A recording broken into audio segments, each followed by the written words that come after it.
Buenos días, mi nombre es Gabriela Nechesni Quisco, soy residente de Bioquímica Clínica de segundo año y hoy les voy a presentar un ateneo que realicé tras mi rotación por el banco de sangre y tejidos biológicos.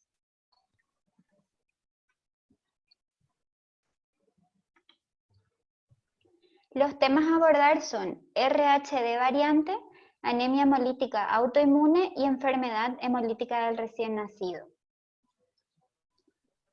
Nada más para comentarles que tras mi paso por el sector de inmunohematología, me encontré con esta tecnología de microtipificación en tarjetas de gel, en donde tenemos diferentes niveles de automatización, ya sea una manual, en donde tenemos un incubador y una centrífuga para las tarjetas de gel, y los equipos que son automatizados, Guadiana y Eritra. En cuanto a las tarjetas de gel, tenemos que son un soporte físico de plástico que están compuestos por 8 microtubos, en donde cada uno de ellos tiene una cámara de reacción y una cámara de separación y lectura, en donde contiene un gel de dextrano que es el que actúa como filtro. Es decir, si las partículas aglutinan, se van a quedar por arriba en la cámara de lectura, no van a atravesar este filtro, y ese resultado va a ser informado como positivo. En cambio, si las partículas no aglutinan, atraviesan el filtro y se van a depositar debajo de los microtubos, y este resultado se informa como negativo. En cuanto a la RH de variante, tenemos un poco de historia, que en 1940 Landsteiner y Wiener descubrieron un antígeno en la membrana de los eritrocitos en sueros de conejos que estaban previamente inmunizados con sangre de mono de la India de la especie Macacus rhesus. Es por eso que lo denominaron factor RH. Y también pudieron evidenciar que el 85% de estas personas tenían estos antígenos en la membrana de los eritrocitos y los denominaron RH positivo, y el 15% no tenían estas proteínas, por ende no aglutinaban con este reactivo. Actualmente el sistema RH es un grupo sanguíneo complejo y polimórfico, está compuesto por más de 48 antígenos, en donde los más frecuentes son D, C y E mayúscula y C y E minúscula. Son codificados por dos genes, RHD y RHCE, y sus antígenos se expresan específicamente en la membrana de los hematíes. Es por ello que decimos, si en el glóbulo rojo tenemos estos antígenos presentes, los denominamos RH positivo, y si no están presentes estas proteínas, los denominamos RH negativo. El antígeno D es el más inmunogénico debido a que es el que mayor estimula una respuesta inmune en el individuo. Y los anticuerpos anti-RH son clínicamente significativos debido a que pueden ocasionar reacciones transfuncionales, anemias hemolíticas autoinmunes y enfermedad hemolítica del recién nacido. En cuanto a las variantes D, tenemos que pueden ser a nivel cuantitativo o a nivel cualitativo, esta expresión alterada del antígeno D. Tenemos entonces el D débil, el D parcial y el DL. El antígeno D normal tiene más de 10.000 sitios antigénicos en su estructura normal. El 70 al 80% de las variantes D son los D débil. Y lo que ocurre es, hay una variación cuantitativa del antígeno D. Es decir, la estructura antigénica del antígeno D es normal. Lo que va a haber es una disminución de estos determinantes antigénicos. Ellos no son susceptibles a la inmunización. El 20 al 30% de las variantes D son los D parcial. Puede ser que esté tanto cuantitativamente como cualitativamente afectado, pero en mayor frecuencia es que hay una variación cualitativa. Y pueden inmunizarse produciendo un halo anti-D. y en menor frecuencia están los DEL que presentan una mínima expresión de este antígeno D. Según la bibliografía, expresan entre 200 copias o menos del antígeno por glóbulo rojo y es causa de inmunización en individuos D negativo. En el laboratorio, entonces, a todas las personas que son RH negativo, se los enfrenta una gota de la mezcla del glóbulo rojo y una gota de este reactivo que es el anti-D-BLEM, que es una mezcla de anticuerpos monoclonales de tipo IgM e IgG. Y según el fundamento del método, el componente IgM de este reactivo es el que produce aglutinación directa de los glóbulos rojos portadores del antígeno D normal, y el componente IgG es el que puede detectar las variantes débiles. Es decir, nosotros, una vez que enfrentamos entonces una gota de la mezcla del glóbulo rojo y una gota del reactivo del anti-BLEM en estas tarjetas de gel, lo que hacemos es incubar 15 minutos y luego centrifugamos y leemos. Entonces, como podemos observar en esta tarjeta de gel, tenemos en los pocillos 1, 2 y 4, tenemos que son positivos, es decir, que existe una variante D. Y en los microtubos 3, 5 y 6 son negativos, o sea que estamos frente a un RH negativo. Para informar esto, el Ministerio de Salud Pública tiene normas técnicas y administrativas de hemoterapia, en donde para la tipificación e informe de estos resultados los divide en dos grandes grupos. Un grupo son los donantes y recién nacidos de madres RH negativo y otro grupo son pacientes o receptores y embarazadas. Para la tipificación del primer grupo, que es en donantes y recién nacidos RH de madres RH negativos, nosotros tenemos que emplear reactivos capaces de detectar estas expresiones aberrantes. ¿Por qué? Porque es de importancia clínica transfuncional. En cambio, en el otro grupo, en los pacientes y embarazadas, no es necesario realizar la prueba de débil.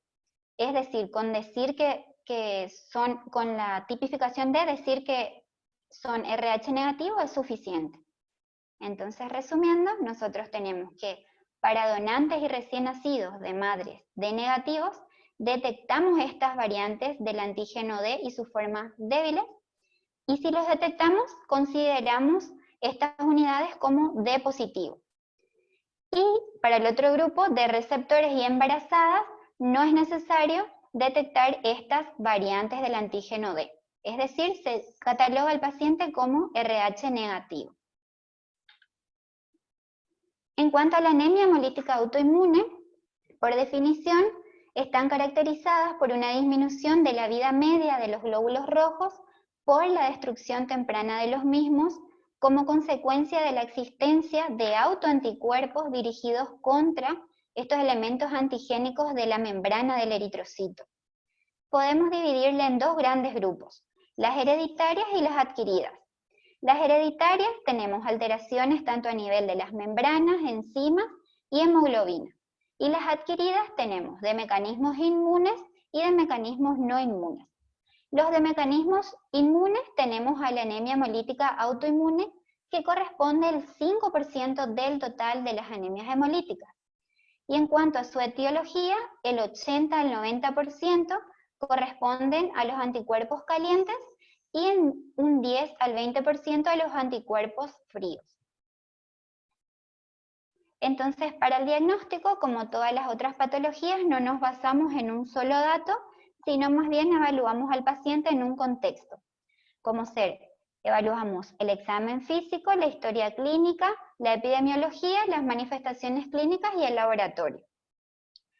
Según las guías de diagnóstico y tratamiento de la Sociedad Argentina de Hematología, nosotros tenemos un algoritmo para el estudio de estas anemias hemolíticas, en donde dice que si tenemos reticulocitosis y una disminución de la concentración de hemoglobina, estamos frente a las anemias hemolíticas.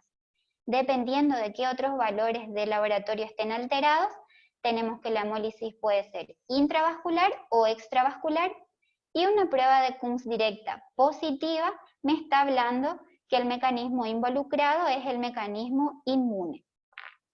Entonces, resumiendo, según la Sociedad Argentina de Hematología, nosotros decimos que parámetros de hemólisis, como ser hiperbilirrubinemia a expensas de la bilirrubina indirecta, LDH aumentada, reticulocitosis, aptoglobina disminuida, otros parámetros como anemia, normocítica y macrocítica, leucocitosis, plaquetas normales, más una prueba de Coombs directa positiva, estamos frente a una anemia hemolítica autoinmune. Entonces, la prueba de Coombs directa lo que me determina es si los eritrocitos están recubiertos con inmunoglobulinas, complementos o ambos, mediante la utilización de un suero antihumano poliespecífico que contiene ambos componentes. Contiene anticuerpos anticomplemento y el anticuerpo antiinmunoglobulina. En el laboratorio de inmunohematología, esta prueba de Coombs directa se puede hacer por dos técnicas. Técnica en tubo y las técnicas en tarjeta de gel. Las técnicas en tubo lo que se hace es, los glóbulos rojos se realizan lavados en soluciones fisiológicas eliminando el sobrenadante, luego se utiliza una gotita de esta suspensión más 2 gotas de este suero, de la antiglobulina humana poliespecífica, y se centrifuga 1 minuto y se lee. Entonces, si tenemos aglutinación, nosotros decimos que la prueba de Coombs directa es positiva. Y en cuanto a las técnicas en tarjeta de gel, podemos tener las poliespecíficas o la monoespecífica. Como vemos en este ejemplo, la poliespecífica no me detecta qué componente es el que está frecuentando, en cambio, en la monoespecífica sí nosotros podemos decir, en este ejemplo tenemos el anti-IgG, que es positivo, y el anti-C3 del complemento, que es negativo. Entonces, además de la anemia hemolítica autoinmune, la prueba de Coombs directa positiva tenemos en otros casos, como ser, por ejemplo, en anticuerpos inducidos por fármacos, activación del complemento debido a una infección bacteriana, anticuerpos contra antígenos eritrocitarios, a reacciones hemolíticas transfuncionales, entre otros. Entonces, hasta acá nosotros decimos que tenemos una anemia hemolítica autoinmune. Ahora queremos saber cuál es el tipo de anticuerpo que está involucrado. Entonces, dijimos que el 80 al 90% de la etiología es por anticuerpos calientes, en donde tenemos que en la membrana de los eritrocitos están las inmunoglobulinas que interaccionan con los receptores de estos macrófagos. Esta interacción produce los esferocitos que luego van a ser nuevamente captados por los macrófagos. Y tenemos una hemólisis extravascular. Entonces, los parámetros de laboratorio que podemos encontrar son anemia, reticulocitosis, prueba de Coombs directa positiva, en donde es monoespecífico tanto para IgG y C3d, LDH aumentada, urobilinógeno fecal y urinario aumentado.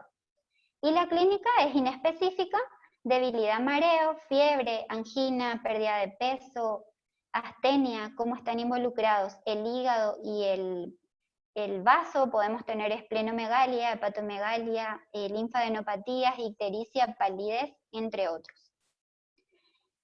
En los anticuerpos fríos lo que ocurre es, hay una hemólisis tanto extravascular y una hemólisis intravascular, y es por la activación de los complementos. Entonces, en el laboratorio nosotros, la prueba de Coombs directa va a ser positiva, pero va a ser monoespecífica para C3.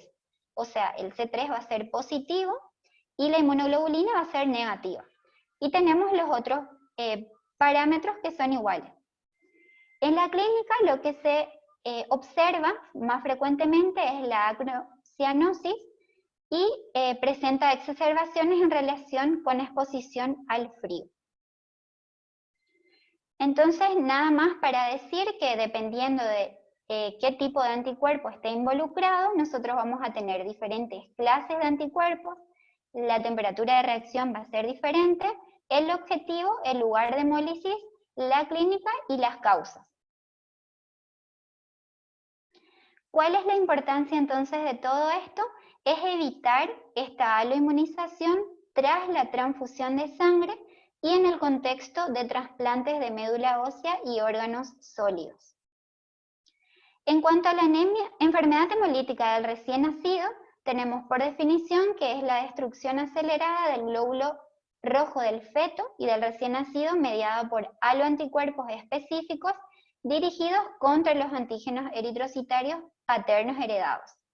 Es decir, en el primer embarazo, en una madre RH negativa y el feto RH positiva, lo que ocurre es los glóbulos rojos pasan a la circulación materna y favorece la estimulación de los anticuerpos.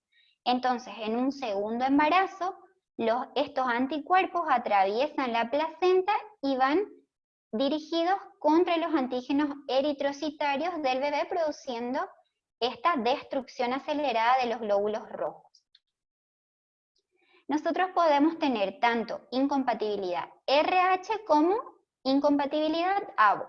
La AVO es la más frecuente, pero es la menos grave porque es asintomático o puede producir una leve ictericia. Esta sí ocurre en el primer embarazo. Y la incompatibilidad RH es la de mayor trascendencia, aunque es menos frecuente. Es grave y como les dije, es de una madre RH negativa y un hijo RH positivo. No se da en el primer embarazo, sino en los que siguen. En cuanto a la clasificación de la severidad de la enfermedad, estos se clasifican según leve, moderado o severa, dependiendo de los distintos factores. Por ejemplo, una leve tiene una bilirrubina indirecta que no excede los 16 a 20 miligramos por decilitro, hay una ausencia de anemia y no requiere tratamiento. Una moderada no se desarrolla hidrops, la anemia es moderada, la ictericia severa con riesgo de kernicterus si no se trata, y la severa puede producir este hidrops fetal con anemia severa. Entonces, en una embarazada RH negativa y la pareja RH positiva, existe esta incompatibilidad al RH. Entonces, se debe definir si la madre está o no sensibilizada. ¿Cómo se hace el diagnóstico de esta aloinmunización?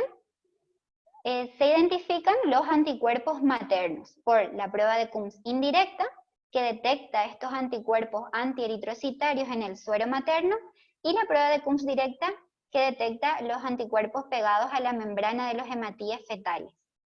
Entonces, en el prenatal nosotros determinamos el grupo AVO, RH, ecografía y la prueba de Coombs directa, y es muy importante la historia clínica, como ser las transfusiones y los embarazos previos, toda la historia clínica bien detallada, y el postnatal determinamos el grupo AVO, RH, el hematocrito y hemoglobina y la prueba de Coombs directa. Entonces, un ejemplo, en un informe de estudio hematológico podemos ver acá, de la madre y del recién nacido.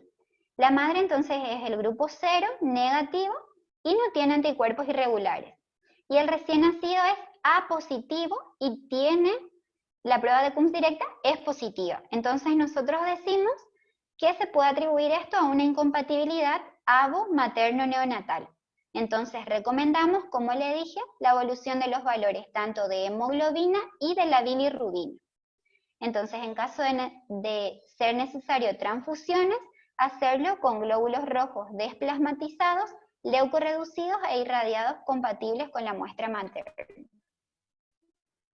Y otro ejemplo, tenemos una madre 0, negativo, fenotipo C chica E chica, fenotipo KEL negativo, anticuerpos regulares positivos.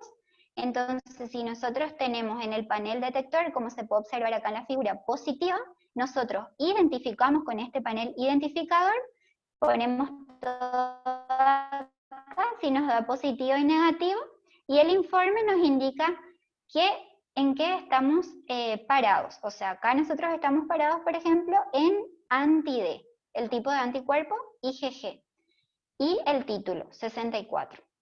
Entonces, nosotros podemos decir que en este estudio hallamos un halo anticuerpo de tipo IgG dirigidos hacia el antígeno D del sistema RH.